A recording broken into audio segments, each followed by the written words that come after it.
So I'm walking to the grocery store, but they call me from the homeless shelter and they said they could find a homeless shelter for me. It takes a couple months to get you a place to live, probably.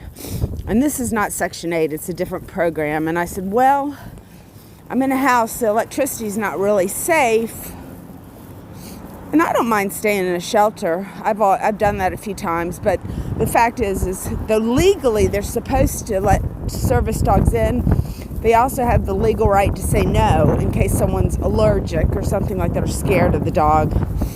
So I would do it as an adventure to go there.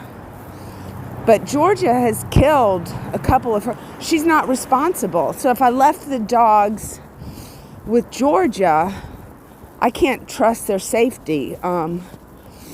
And my daughter's very nestled with two housemates, and they seem kind of cozy and the same age.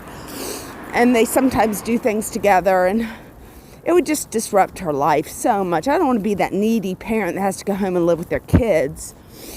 I was willing to do it with Hillary and Matt and help babysit, but then Matt just picked me apart and said I was babysitting. I was in the kitchen cooking dinner, and he said I needed to know to knock on the door. And I was like, Matt, come on, man. This guy's kind of crazy. He's got cameras all over the house and at the doorbell to make sure nobody breaks in. He's a little insane. So that was not comfortable. And he drinks, and see, my son James drinks with him. So, but I did ask my son, because I'm not drinking more than anybody else. So maybe I can do something, maybe I can't.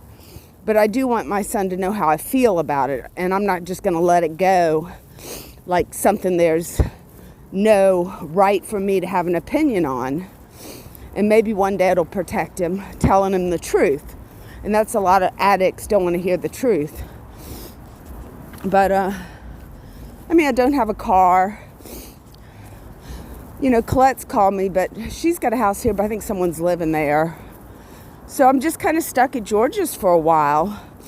I do hope the nonprofit is started maybe in January, like the papers are filed, and I don't know how to go about that, but I'm going to make my person, Kirsten, the girl I met today, and she's willing to do this for free in the beginning to help set me up. It would just be part-time. It wouldn't be like a full-time position in fundraising. But I just can't imagine people not funding World Preschool if it's going to help diplomacy and peace and arts and set good role models for other school districts to follow. I think a teacher with her master's and then a couple helpers, one per classroom with one teacher per grade, is perfect, you know?